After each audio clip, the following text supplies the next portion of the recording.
Thank you for staying with us.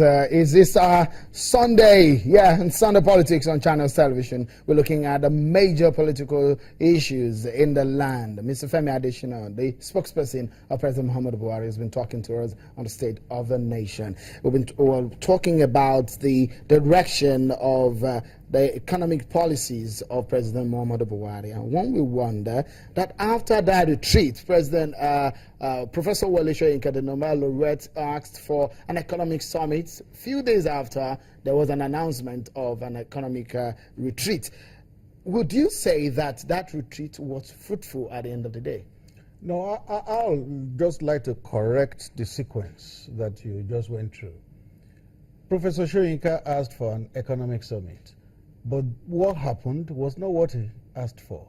Because before Professor Soyinka asked for a summit, the National Economic Council had decided to hold what happened last week. So maybe he was just speaking their minds. Well, there was a need to sit down and talk about it. There was a need to sit down. And don't forget that the president himself at an interview in Qatar had said, yes, if some people want to sit and hold a summit, and the government is not averse to it. But what happened last week was not what Professor Soyinka canvassed for. The National Economic Council had decided to hold that retreat before Professor Soyinka spoke. Do you think that that retreat was fruitful? Well, to the best of my knowledge, I was there at the opening ceremony. The other 2 days, I was not there, but I guess a report is going to come out on that summit. And after that report, we'll all be able to judge. But I know where you are driving at, because I know one governor has been saying something. He has a right to what he has said. But knowing those who were at that summit and the quality of the people that presented papers, they were not frivolous people. And I believe a lot of... So they're trying to say that it wasn't a jamboree. Not by any means. This government is not given to jamboree in any way.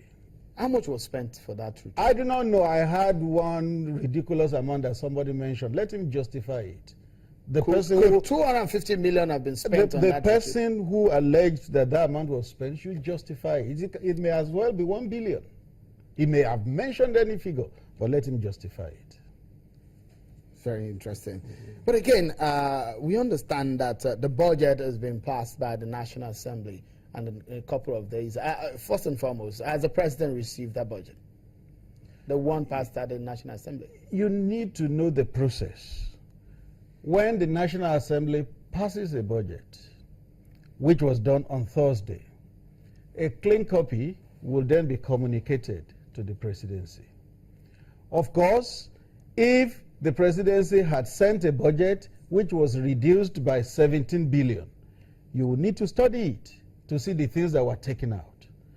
And then, if some things had been juggled, you need to also see it and be sure that you agree with the juggling. It will not take 1 day. It will not take 2 days. But the clean copy you're talking about hasn't been communicated to the president. You know, that was done on Wednesday, and Thursday was the last working day. Was the last working day for the week. So I am not quite sure whether it had got to the president as at Thursday. Look at the current economic realities that we face as a nation. And oil production rates, oil benchmark, which are some of the spine of the budget as was passed, and the dollar still sells very as high as about 300 naira unofficially.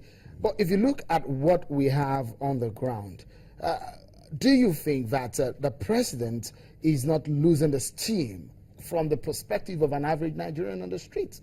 Steam as how? In terms of, based on, if I will show you some of the promises made before the election, a lot of people say, wait a minute, are these things realistic? And they've been waiting for almost a year, and the budget is just passed, and one will be wondering that for almost a year, we've not really seen the dividend that have been promised by the APC government. You are not likely going to see much of those dividends within a year, because it's a 4-year mandate. And when you are in a long-distance race, you pace yourself. If you don't pace yourself, you start with a burst of energy and burn out midway. And those who have paced themselves properly will pass you along the way and breast the tape before you. So when you have a long distance race ahead of you, you pace yourself. And it's a 4-year mandate, 48 months. This is the 10th month, 38 months to go. It's a lot. You need to plan. You think you have been planning well? Oh, really? You'll be surprised. I just pray that those who have been so critical and who have been so cynical will be humble enough to eat their words when they see things happening. So we are expecting to see in a big way. Oh, I can assure you. Nigerians are hopeful. But I can assure you. You said that Nigerians need to be patient in the press release for Easter. Yes. The message of the president that the change is coming. That's what we've heard. And we understand that the president might be traveling after the holiday. Yes, yes. People will say, yet again. Why not? It's traveled so much, isn't it? Averagely, even more than the first year of President Obama when he became president of the United States. If there are trips that are essential, this trip is for global leaders. It's a summit. How will you feel? Couldn't he have sent his vice? That's why he has a vice. There are trips for the vice president. There are things where a president can be represented and the president often gets represented. But there are other things where you expect to see a president. So this one is justified. Our president is not a frivolous man. Let me tell you something. In September last year, the UN General Assembly was going to hold.